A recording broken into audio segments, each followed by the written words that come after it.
Hello friends, this is unit number 3, Building Relationship Skills for Developing Positive Interpersonal Communication.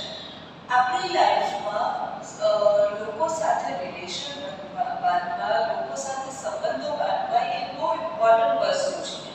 તમારા relation જો લોકો સાથે સારા હશે, લોકો સાથે ઇન ધ સેન્સ આપણે કહી શકીએ તમારા ક્લાસમેટ્સ, તમારા કલીગ્સ, તમારા ફ્રેન્ડ્સ, તમારા રિલેટિવ્સ, બધા લોકો સાથે જો તમારા રિલેશન સારા હશે તો તમારા ઇન્ટરપર્સનલ કોમ્યુનિકેશન પણ સારું થશે.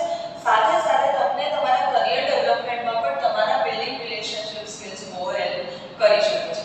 આ યુનિટમાં આપણે શીખશું કે what is the meaning of relationship building skills, પછી આપણે એના પ્રિન્સિપલ્સ જોશું અને તમે કઈ રીતના રિલેશનશિપ બિલ્ડિંગ સ્કિલ્સને ઇમ્પ્રૂવ કરી શકશો એ આપણે આ યુનિટમાં શીખશું.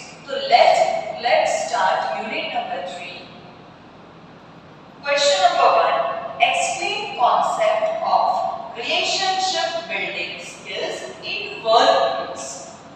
Most important thing, તમારી workplace માં જ્યારે તમે જાઓ છો ત્યારે તમે તમારા પોઝિટિવ રિલેશનશિપ કઈ રીતના બનાવી શકો છો, તમારી એબિલિટી કેવી છે relationship, personal relation and professional relationship maintain કરવાની તમારી એબિલિટી કેટલી છે એ અહીંયા આપણે જોવાનું છે. રિલેશનશિપ બિલ્ડિંગ સ્કિલ ને આપણે કહી શકીએ એબિલિટી છે, એક ઇન્ડિવિડ્યુઅલની એબિલિટી જે પોઝિટિવ કનેક્શન્સ લોકો સાથે બનાવી શકે છે. કેટલા સારી રીતના તમે કનેક્શન્સ લોકો સાથે બનાવો છો એને કહેવામાં આવે છે રિલેશનશિપ બિલ્ડિંગ સ્કિલ્સ. અહીંયા આપણને આપ્યું છે રિલેશનશિપ બિલ્ડિંગ સ્કિલ્સની એબિલિટી માં મેઇન પોઈન્ટ્સ હોય છે. પહેલા છે તમારું કોમ્યુનિકેશન. જો તમારા લોકો સાથે કોમ્યુનિકેશન સારું હશે તો તમારા રિલેશન સારા બની શકશે. Next one is trust. Trust is the main thing in any areas of your work. જો લોકોને તમારા પર ટ્રસ્ટ નથી તો તમે કોઈ વસ્તુમાં આગળ વધી શકશો. Next support and equality. Relationship building એક કોમ્બિનેશન છે, એક કોમ્બો છે. શેનો? સારું કોમ્યુનિકેશન, લોકોને તમારા પર ટ્રસ્ટ આવે, તમે લોકોને કેવી રીતના સપોર્ટ કરો છો એન્ડ લોકોને એકદમ પ્રોપર ઇક્વાલિટીથી તમે જો ટ્રીટ કરો છો તો જ તમારા રિલેશનશિપ બિલ્ડિંગ સારા કહેવામાં આવશે. Helps in connecting with others, improving teamwork and maintaining positive workplace relationship.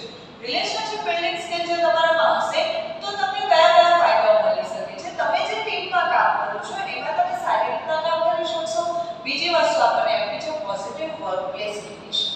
Positive workplace relation મતલબ જ્યારે તમારું કોમ્યુનિકેશન બહુ ઇફેક્ટિવ છે ત્યારે તમે લોકોને સારી રીતના જો તમારા આઈડિયા શેર કરો છો, તમે લોકોને રિસ્પેક્ટથી બોલાવો છો, તમે જો કોન્ફિડન્સથી તમારા આઈડિયાઝને શેર કરો છો તો તમારા રિલેશનશિપ લોકો સાથે સારી રીતના બિલ્ડ થઈ શકે છે. Next one is enhancing listening skills and support balanced decision making that benefits all parties. Listening skill are most important thing. આપણે એવું કહેવામાં આવે છે કે તમારે સારું બોલવું હોય ને તો પહેલા સાંભળવું પડશે, સારું સાંભળવું પડશે. જો તમે સારું સાંભળતા હશો ને તો સારું બોલી શકશો, તો તમારા રિલેશનશિપ સારા બની શકે. Next thing is respect. આપણી તમારા રિલેશનમાં મ્યુચ્યુઅલ અન્ડરસ્ટેન્ડિંગ વધી શકે છે, સ્ટ્રોંગર રિલેશનશિપ તમારા બની શકે છે, લોંગ લાસ્ટિંગ રિલેશનશિપ તમારા થઈ શકે છે જ્યારે તમારું કોમ્યુનિકેશન સારું છે, તમારા રિલેશનશિપ પોઝિટિવ છે. આપણે આગળ પોઝિટિવ રિલેશનશિપ બિલ્ડ કરવાના એસ્પેક્ટ્સ આપ્યા છે. એ પહેલા આપણે એક એક્ઝામ્પલ જોઈએ. તમારા ગ્રુપમાં તમે 5 જણા કામ કરો છો, તમારા ફ્રેન્ડ સર્કલમાં તમે 5 જણા છો, એમાં 2 જણા એવા હોય જે કોઈ સાથે બોલે નહીં, 2 જણા નોર્મલ થિંકિંગમાં પોતાની રીતના કામ કરતા હોય, બીજા 3 જણા એવા હોય છે જે એ 3 જણા બધા સાથે મિક્સ મેચ થઈને કામ કરશે, બધા સાથે બોલશે, બધા સાથે વાતચીત કરશે, તો એમની આ ક્વોલિટીના લીધે ક્યાંક ને ક્યાંક આગળ એના રિલેશનશિપ સારા બિલ્ડ થઈ શકે છે. ટેક ફોર એક્ઝામ્પલ, તમારી વર્ક પ્લેસમાં તમારા પ્રોફેશનલ રિલેશનશિપ છે with your colleagues, with your coworkers. તમારા કોવર્કર્સ સાથે જ્યારે તમારું પ્રોફેશનલ રિલેશનશિપ છે, professional relationship in the sense કે તમે જ્યારે વર્ક પ્લેસમાં જાઓ છો ત્યારે તમે એકબીજા સાથે સારી રીતના વર્તન કરો છો, સારી રીતના બિહેવ કરો છો, સારી રીતના વાતચીત કરો છો, એકબીજાના પ્રોબ્લેમ્સને સમજો છો, તો એ જ તમારા પ્રોફેશનલ રિલેશનશિપ પર્સનલ રિલેશનશિપમાં ચેન્જ નહીં. ઈ જ તમારું ગ્રુપ તમને હેલ્પ આઉટ કરશે two reduce your anxiety, to reduce your stress. આ બધી વસ્તુઓમાં તમારા રિલેશનશિપ તમને કામ લાગે છે. Even in your career development, જ્યારે તમારે તમારા કરિયરમાં આગળ વધવું છે, તમારે ડેવલપમેન્ટ જોઈએ છે, પ્રમોશન જોઈએ છે, ત્યારે તમારા રિલેશનશિપ બહુ કામ લાગે છે. તો હવે આપણે જોઈએ કે તમારા રિલેશનશિપ બિલ્ડિંગ સ્કિલ્સમાં કયા કયા પોઈન્ટ્સ તમારે ધ્યાનમાં રાખવાની જરૂર છે. આ તમને 5 પોઈન્ટ્સ આપેલા છે. 5 પોઈન્ટ્સ આપણે આગળ બ્રીફમાં સમજીએ. Active listening. Active listening is most important thing. આપણે કહી શકાય આપણે ફોકસ કરવાનું છે કે સામેવાળો માણસ કેવી રીતના બોલે છે, શું બોલે છે, એના પર ફોકસ કરશું તો આપણે આગળ કઈ વાતચીત સારી રીતના આગળ વધારી શકીશું. ટેક ફોર એન એક્ઝામ્પલ, આપણે આપણા ફ્રેન્ડના પ્રોબ્લેમ સારી રીતના સમજીએ, સાંભળીએ થોટફુલી અને પછી એને એડવાઇસ આપે તો એને ગમશે કે ભાઈ ના મારી વાત બહુ સારી રીતના સાંભળે છે. આપણે કહી શકાય કે આપણા કલીગ્સ કોઈ પ્રોબ્લેમમાં આવી ગયા છે કે ઈ કલીગના પ્રોબ્લેમ આપણે સાંભળીએ છીએ, એક્ટિવલી સાંભળશું તો આપણને ખબર પડશે કે શું સોલ્યુશન લેવાની જરૂર છે. ગુજરાતીમાં એક કહેવત છે કે તમારે સારા વક્તા બનતા પહેલા સારા શ્રોતા બનવું પડશે. મતલબ before being a good speaker, first you must be a good listener. તમે સારા લિસનર હશો તો તમને સારી અન્ડરસ્ટેન્ડિંગ આવશે. સારી અન્ડરસ્ટેન્ડિંગ આવશે તો તમે સારા મેસેજ ફ્રેમ કરી શકશો ને એ મેસેજ લોકો સુધી પહોંચાડી શકશો, લોકોની ફિલિંગ્સને તમે જાણી શકશો. તો આ વસ્તુ જ્યારે તમે એક ગ્રુપમાં કામ કરો છો, જ્યારે તમે તમારા કલીગ સાથે કામ કરો છો, કોઈ ટીમમાં કામ કરો છો, ત્યારે તમે first listen what others are speaking. તમે સાંભળશો ને તો તમે સારી રીતના એના સોલ્યુશન આપી શકશો. મતલબ તમારા કલીગ શું કહે છે એને અટેન્શન આપો, લિસન ઇટ. તમે એને લિસન કરશો, તમે એને સાંભળશો તો જ તમે ક્યાંક ને ક્યાંક તમારા કલીગ સાથે કામમાં આગળ વધી શકશો, તમારા પ્રોજેક્ટ્સ કમ્પ્લીટ કરી શકશો. First one is active listening. Second one is empathy.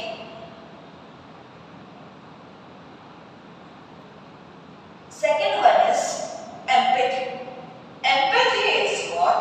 એમ્પેથી આપણે કહી શકાય કે સાનુભૂતિ. આપણે લોકોને સાનુભૂતિ આપી શકીએ, લોકોની ફિલિંગ્સને સમજી શકીએ, understand the feeling of others. કોઈ સામેવાળાની જગ્યાએ રહીને વિચાર કરો તો તમને ખબર પડશે કે એ શું ફીલ કરે છે, એનું માઇન્ડસેટ કઈ જગ્યાએ કામ કરે છે. એ તમને ક્યારે ખબર પડશે? જ્યારે તમે એની સિચ્યુએશન પર જઈને વિચાર કરો છો, એની સિચ્યુએશન પર રહીને વિચાર કરો છો, ત્યારે તમને ખબર પડે છે.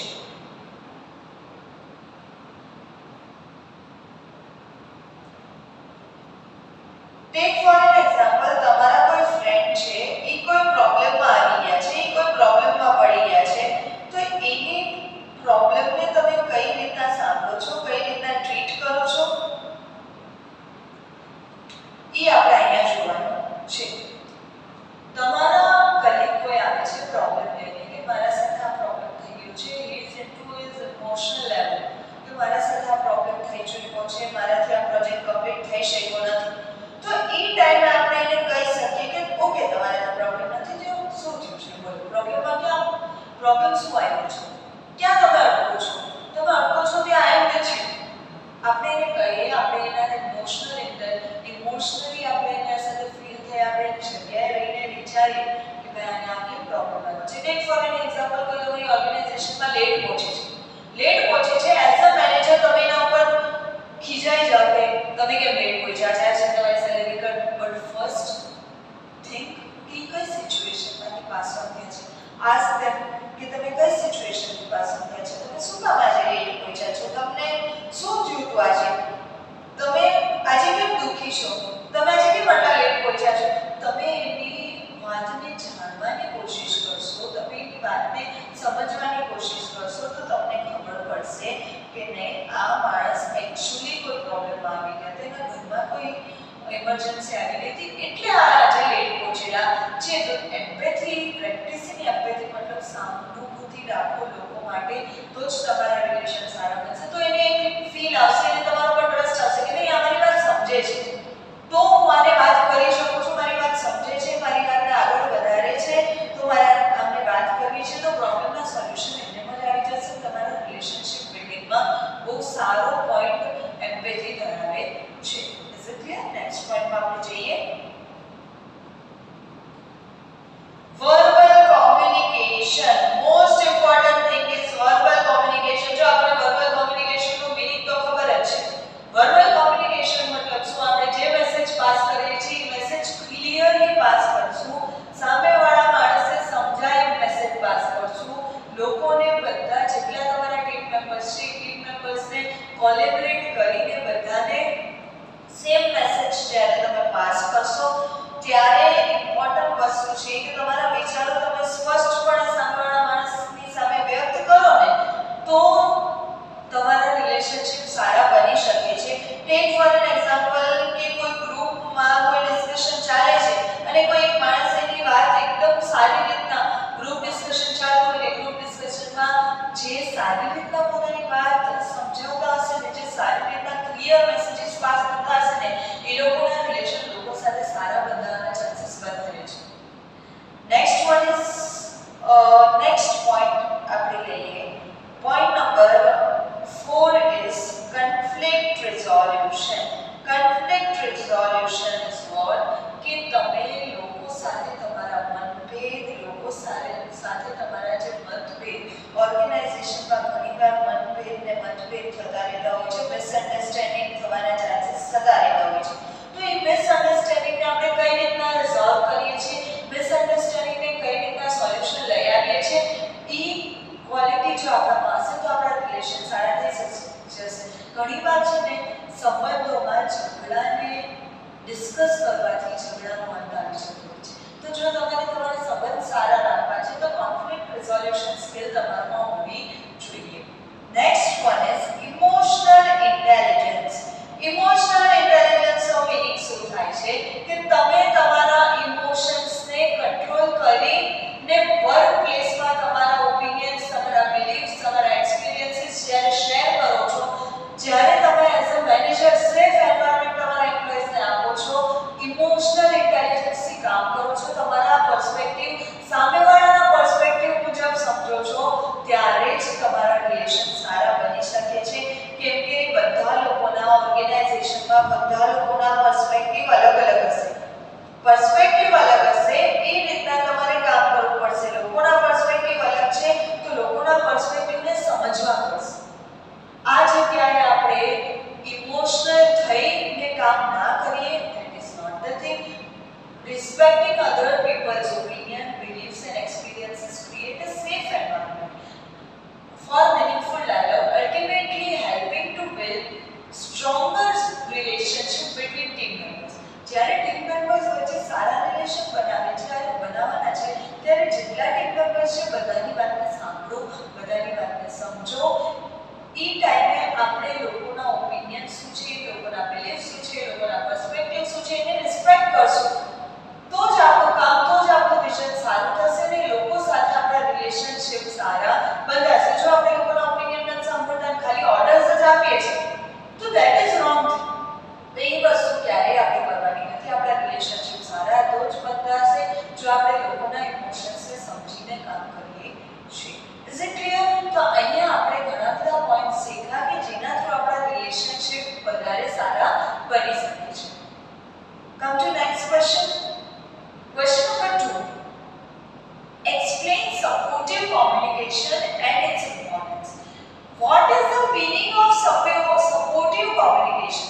Supportive communication નો meaning શું થાય છે કે ખાલી communication કરવું જરૂરી નથી. communication તો બધા લોકો કરે છે, વિચારો તો બધા વ્યક્ત કરે છે, પણ supportive communication means not only speaking પણ તમારે બોલવાનું છે, રિસ્પેક્ટફુલી બોલવાનું છે. આપણા expression clear and accurate expression આપણે સામેવાળા માણસને સમજીને આપણા જે થોટ્સ છે આપણે પાસ ઓન કરવાના છે. સપોર્ટિવ કોમ્યુનિકેશન આપણે કહી શકીએ કે માણસને એક લિફ્ટ આપે છે. આપણે આપણા ટીમમાં એમ કહીએ ડોન્ટ વરી, આ કામ થઈ જશે, આઈ એમ વિથ યુ, તો લોકોને support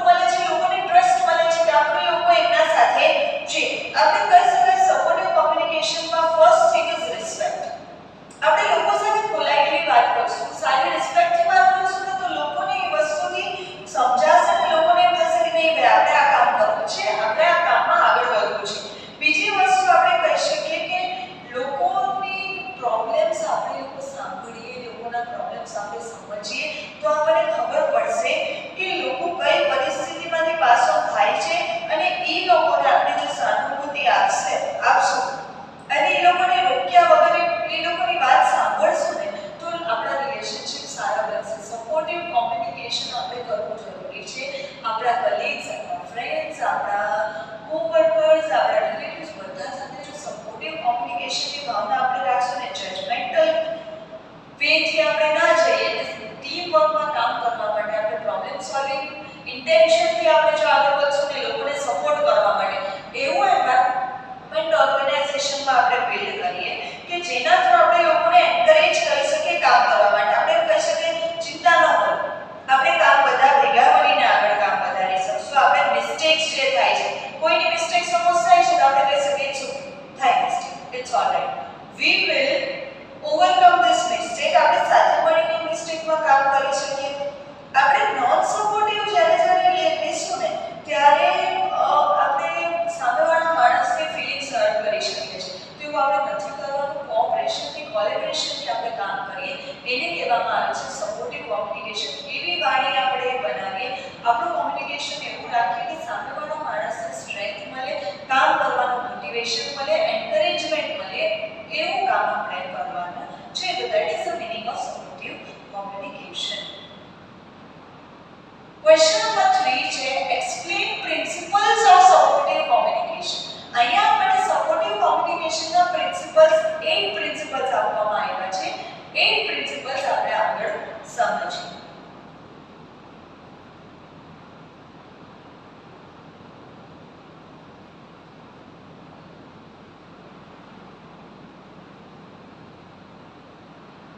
Let's learn the 8 principles of supportive communication.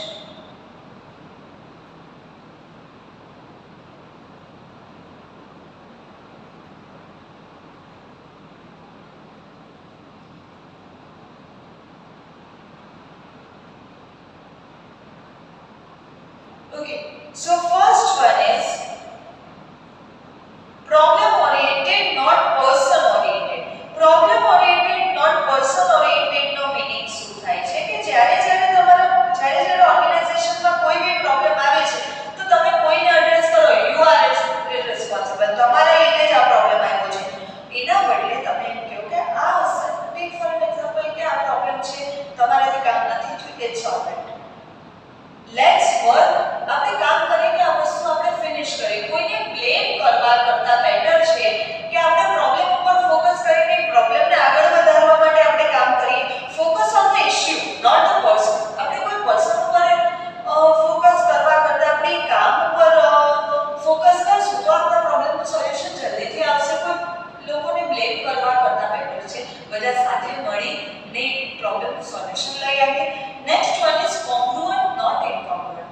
congruent નો મીનિંગ થાય છે genuine. be genuine.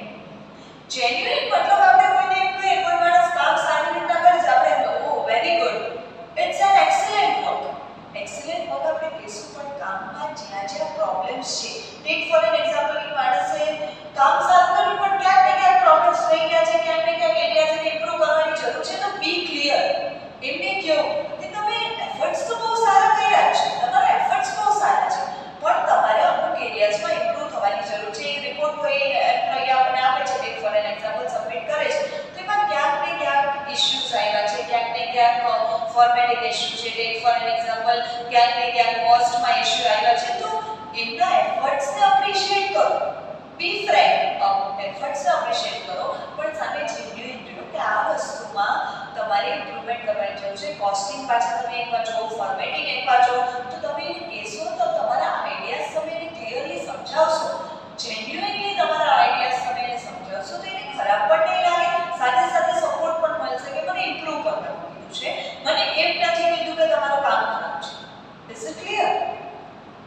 Next one is descriptive, not evaluative. descriptive હોવું જોઈએ, મતલબ શું કે તમે જે કામ સામેવાળા માણસને સમજાવો છો એ કામને તમે એક લાઈનમાં ખરાબ રીતે સમજાવી લો. ટેક ફોર એન એક્ઝામ્પલ કોઈ સ્ટુડન્ટ આપણે એમ કહે જજ કરીને વી આર જજિંગ ધેમ, એમ કહે તમારું પ્રેઝન્ટેશન સાવ ખરાબ છે, યોર પ્રેઝન્ટેશન ઇઝ બેડ. એની બદલે આપણે એને કહીએ કે તમારા પ્રેઝન્ટેશનને એક ક્લિયર એક્ઝામ્પલ ને થોડુંક એક્સપ્લેનેશનની જરૂર છે. મતલબ શું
ઘણીવાર ઓર્ગેનાઇઝેશનની સાઈડથી વસ્તુ ક્લિયર ન હોય કે ના એવી પિકનિક્સ કરવાની જરૂર નથી, પણ બેટર આપણે એવી પિકનિક કરીએ કે જ્યાં તમારું ટ્રેનિંગ સેશન પણ થાય અને પિકનિક પણ થાય. તો that is what that is valid. કે રિલેશનશિપ સારા તો જ બનશે જો તમે વેલિડ વાતો કરશો, ઇનવેલિડ વાતો કરવાની નથી. Next point is fifth, specific not global. Specific, આપણે સ્પેસિફિક વાત કરવા, જનરલ વાતો આપણે કરવા છે, ગ્લોબલ વાતો કરવા છે, તો એ કોઈ સેન્સ નથી બનાવતો. ટેક ફોર એન એક્ઝામ્પલ, આપણે એમ કહીએ કોઈ એમ્પ્લોયી આપણે કહીએ always complete, you always complete. આપણે એવું એને કહીએ, એની બદલે આપણે એને કહીએ, આપણા કોમ્યુનિકેશન પ્રમાણે આપણે એને કહીએ કે you were late today by 15 or 20 minutes. મતલબ શું? Be precise. તમારું જે ઇઝીયર અન્ડરસ્ટેન્ડિંગ, તમે એને એમ કહો દર વખતે તમે લેટ આવો તો એને દુઃખ થઈ છે. એની બદલે આપણે એને એમ કહીએ કે તમે આજે 15 મિનિટ લેટ હતા, તો એને એનો પ્રોબ્લેમ, એની મિસ્ટેક પણ સમજાઈ જશે, સાથે સાથે એને સપોર્ટ પણ મળશે કે આજે મને કહી દીધું છે તો કાલે મારે આ મિસ્ટેક કરવાની નથી. મતલબ શું છે? ક્લિયર ડિટેલ ઇશ્યુ તમારે સમજાવવા, એની બદલે પ્રોબ્લેમને ઇઝીયર વેમાં, ઇઝીયર સ્ટેટમેન્ટમાં તમે આપી દો તો એ માણસને એનો પ્રોબ્લેમ સમજાઈ જશે અને સપોર્ટ પણ મળશે. Next one, point number 6 is conjunctive not disjunctive. Conjunctive મતલબ કનેક્ટિવ. તમારે તમારું કન્વર્સેશન એટલું સ્મૂથ રાખવાનું છે કે સામેવાળા પાર્ટી પોતાની વાત સમજી શકે અને એ ટોપિકનો ફ્લો મેન્ટેન થઈ શકે. મતલબ એક ટોપિકમાં આપણે વાત કરીએ છીએ તો એ ટોપિક સ્વિચ થવું જોઈએ નહીં. ટેક ફોર એન એક્ઝામ્પલ, આપણે અહીં એક્ઝામ્પલ લઈએ કે ટીચર એમ કહે છે complete your homework first. Student આપણે એમ કહે છે આઈ ડિડન્ટ અન્ડરસ્ટેન્ડ ધ ટોપિક, અને આપણે એમ કે શાયદ ડિડન્ટ અન્ડરસ્ટેન્ડ ધ ટોપિક, અને આપણે એને બીજી વાતમાં લઈ જાય છે કે કમ્પ્લીટ યોર હોમવર્ક ફર્સ્ટ. તો આ કોઈ સેન્સ નથી. હું અહીંયા તમને ઇન્ટરપર્સનલ સ્કિલ્સનું ઇન્ફોર્મેશન આપતી અને સાથે સાથે હું તમને એમ કહું કે ચલો આપણે ઇકોનોમિક્સ ભણવા માંડીએ, તો એ વસ્તુ સાચી નથી. જે ટોપિક ચાલે છે એ ટોપિકનો ફ્લો મેન્ટેન કરવો જરૂરી છે. મતલબ કનેક્ટિવિટી, કનેક્શન જરૂરી છે. Is it clear? Next one, next point is own not disown. Own કરવું મતલબ આપણે જે બી વસ્તુ બોલીએ છીએ એની રિસ્પોન્સિબિલિટી આપણે લેવાની છે. We must take the responsibility of what we are speaking. Honesty હોવી જોઈએ, અકાઉન્ટેબિલિટી, રિસ્પોન્સિબિલિટી, આપણે આપણા વાતની રિસ્પોન્સિબિલિટી આપણે લેવી જરૂરી છે. આપણે ટેક ફોર એન એક્ઝામ્પલ, આપણે એમ કહી શકીએ કે હું એમ કહું છું કે કાલે રજા છે, કાલે રજા છે. આઈ એમ ઓમિંગ માય વર્ડ્સ કે કાલે રજા છે, કાલે રજા છે. હું સ્ટુડન્ટને મેસેજ પાસ કરું છું ને પછી કોઈ વાત આવે છે તો હું એમ કહી દઉં છું મી કેમ કીધું I am disowning this. Take for an example, this is different perspective. હજી એક પર્સપેક્ટિવમાં આપણે એમ લઈએ કે આપણે કોઈ માણસે કામ કર્યું છે તો આપણે એને એમ કહીએ કે તમારું કામ નથી. બીજા બધા એમ કહેતા હોય કે તમારું કામ રોંગ છે, પણ આપણે જઈને એને એમ કહીએ કે તમારું કામ રોંગ નથી, પણ તમારા કામમાં થોડું કરેક્શનની જરૂર છે. તો એને સપોર્ટ પણ મળશે, એને એમ થશે કે આપણે એને કંઈક સારી રિસ્પોન્સિબિલિટી આપી છે, આપણે એને કામ કર્યું છે, એ કામની અકાઉન્ટેબિલિટી આપણે એને આપી છે, એપ્રિશિએશન આપ્યું છે, તો એ કામ સારી રીતના કમ્પ્લીટ પણ કરશે. તો ધેટ ઇઝ વોટ, તમે જે વાત કરો છો એની રિસ્પોન્સિબિલિટી તમારે પોતાએ લેવી પડશે. Point number 8 is listening not one way message delivery. Obviously આ વસ્તુ આપણે ઘણા વર્ષોથી, ઘણા ટાઈમથી ભણતા આવીએ છીએ. આપણે લોકો listening skill is most important thing. હંમેશા આપણે જોઈએ છે ટુ વે કોમ્યુનિકેશન હશે ને તો જ સારું લાગશે. વન વે કોમ્યુનિકેશન મતલબ એક માણસ બોલ્યા જ કરે તો એ વસ્તુ બેનિફિશિયલ નથી રહેતી. ટેક ફોર એન એક્ઝામ્પલ, આપણે લિસનિંગ ના કરીએ, સપોર્ટિવ લિસનિંગ ના કરીએ, આપણે વચ્ચે વચ્ચે ઇન્ટરપ્ટ કરીએ કોઈની વાત, નો નો નો આઈ વિલ ટેક, મને બોલવા દે. તો this is not the thing. First of all listen the topic complete થયા પછી તમે તમારા ક્લિયર એન્ડ ઇફેક્ટિવ કોમ્યુનિકેશન સાથે સામેવાળા માણસને સમજાવો કે તમારે જે વાત કરો છો એ વાત સારી છે. હું એ વાતમાં મારા વ્યૂઝ આપું. તમે classroom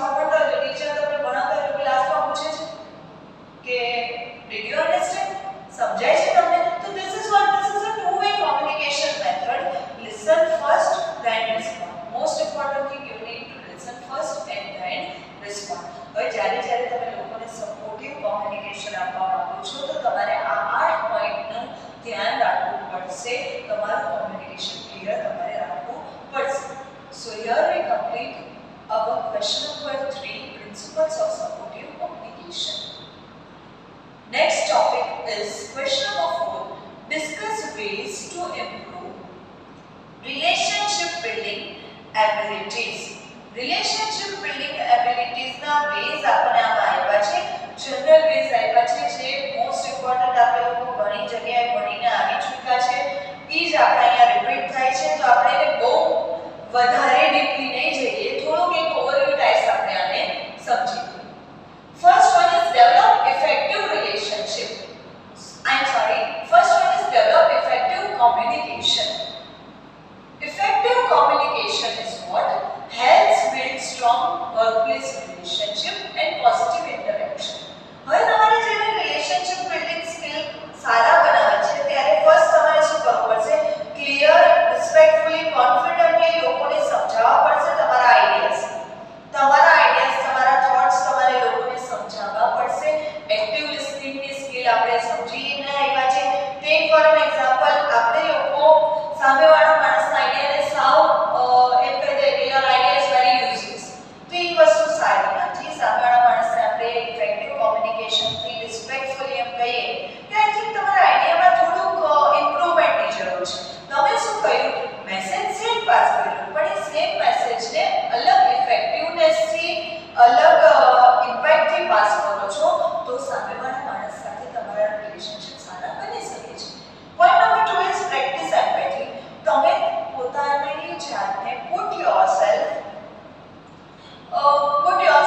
in other person's place, અને સામેવાળા માણસના ફીલિંગ્સને સમજો બિફોર રિએક્ટિંગ. રિએક્ટ કરો છો એ પહેલા સામેવાળા માણસની ફીલિંગને સમજો. ટેક ફોર એન એક્ઝામ્પલ, કોઈ સ્ટુડન્ટ છે પાર્ટિસિપેટ નથી કરતો કોઈ ક્લાસ એક્ટિવિટીમાં, સપોઝ પાર્ટિસિપેટ નથી કરતો ક્લાસ એક્ટિવિટીમાં, તો આપણે એને પૂછી શકીએ કેમ તમે નથી બોલતા, કેમ તમે સાયલેન્ટ છો. એવી જ રીતના આપણે લોકો જ્યારે કોઈ એમ્પ્લોય ઓર્ગેનાઇઝેશનની એક્ટિવિટીઝમાં ઇન્વોલ્વ નથી થતા તો આપણે એને પૂછીએ why are you not involve, શું પ્રોબ્લેમ છે તમને, તો એને એમ થશે એક સેફ સાઇડ મળશે કે ટ્રસ્ટ આવશે ને આપણા ઉપર ને એને આપણા સાથે રિલેશનશિપ સારા રીતે બનાવી શકશે ને આપણને પોતાની પ્રોબ્લેમ્સ સમજાવી શકશે. Is it clear? આપણે એને પૂછી શકીએ, આપણે એને કહી શકીએ, એમ્પેથી આપણે રાખશું તો સામેવાળા માણસને કમ્ફર્ટ ને ટ્રસ્ટ મળે છે.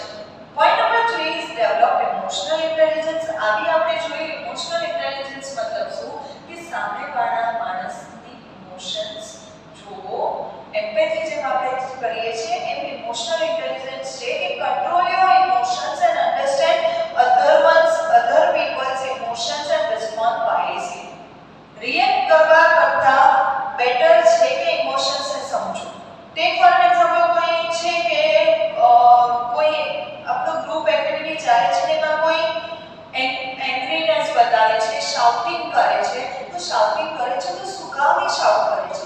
આપણે એને કહીએ સ્ટે કામ, લેટ્સ ડિસ્કસ, શું થાય છે, શું પ્રોબ્લેમ છે. એ જગ્યાએ આપણે જો આપણે પણ એંગ્રી, આપણે ઇમોશન લઈ આવે કે આપણે પણ એંગર થઈ જાય, આપણે પણ આપણો ગુસ્સો જતાવી દે તો વાત બગડવાના ચાન્સીસ રહે. એની માટે આપણે એને કઈ વાંધો કીપ કામ, શું પ્રોબ્લેમ છે, આપણે પ્રોબ્લેમને ડિસ્કસ કરીએ. મતલબ શું, તમે ઇમોશન્સ મેનેજ કરશો તો તમારા રિલેશનશિપ વધારે સારા બની શકે છે. Next one is ask for feedback. Obviously આપણે જોયું છે, આપણે કાંઈ બી વાત કરીએ, આપણે કાંઈ બી ટોપિક સમજાવીએ છીએ, હંમેશા બી ઓપન. સામેવાળા માણસના સજેશન માટે હંમેશા ઓપન રહો. તમે સજેશન માંગો છો ને ઇટ શોઝ યોર મેચ્યોરિટી, કે તમે કોઈ બી વસ્તુ નેગેટિવ સજેશન ભલે ને મળે, ભલે ને કોઈ આપણને કંઈક એવી વાત કહી દે કે જે આપણે એક્સેપ્ટ, બટ બી ફ્રેન્ક. સામેવાળા માણસના સજેશન લેશો અને તમારા એરિયાઝમાં ઇમ્પ્રૂવ થશો તો તમે કહી શકો છો કે નહીં, તમારા રિલેશન લોકો સાથે સારા બની શકે છે. ટેક ફોર એન એક્ઝામ્પલ કે તમે પ્રેઝન્ટેશન આપો છો અને આફ્ટર પ્રેઝન્ટેશન તમે એવું પૂછો છો can you tell me how I improve next time. આવી રીતના તમે કોને પૂછો છો એઝ અ ફેકલ્ટી, અમે તમને પૂછીએ કે is the topic clear for you, તમને સમજણ પડી, તમને સમજાય છે, તો ધેટ મીન્સ વોટ કે તમને પણ ટ્રસ્ટ આવશે, તમે એન્કરેજ થશો અમારી સાથે વધારે કનેક્ટ થવાની, અમારી સાથે વધારે કનેક્ટ થઈ શકો તમે, અને સાથે સાથે અમે પણ વધારે આગળ સારું ઇમ્પ્રુવમેન્ટ લઈ આવી શકીએ ને ફેકલ્ટી સ્ટુડન્ટ રિલેશનશિપ સારા બની શકે છે. Last point is get involve. Get involve મતલબ ઓર્ગેનાઇઝેશનમાં ઘણી બધી એક્ટિવિટીઝ થતી હોય છે જેમાં તમે પાર્ટિસિપેટ કરો. તમે ગ્રુપ એક્ટિવિટીઝમાં પાર્ટિસિપેટ કરશો તો તમારા લોકો સાથે ડિસ્કશન્સ વધશે, તમે લોકો સાથે ટીમવર્કમાં કામ કરશો, તમે ગ્રુપ ટાસ્ક કમ્પ્લીટ કરશો, એકબીજા સાથે ઇન્વોલ્વ રહેશો તો તમારા રિલેશનશિપ લોકો સાથે સારા થવાના ચાન્સીસ છે. તમે જેટલું વધારે ઇન્વોલ્વમેન્ટ રાખશો એટલા સ્ટ્રોંગર રિલેશનશિપ તમારા બની શકે છે. સો here we complete question number 4. question number 4 માં આપણે 5 પોઈન્ટ્સ ભણ્યા કે how you can improve your relationship building activities.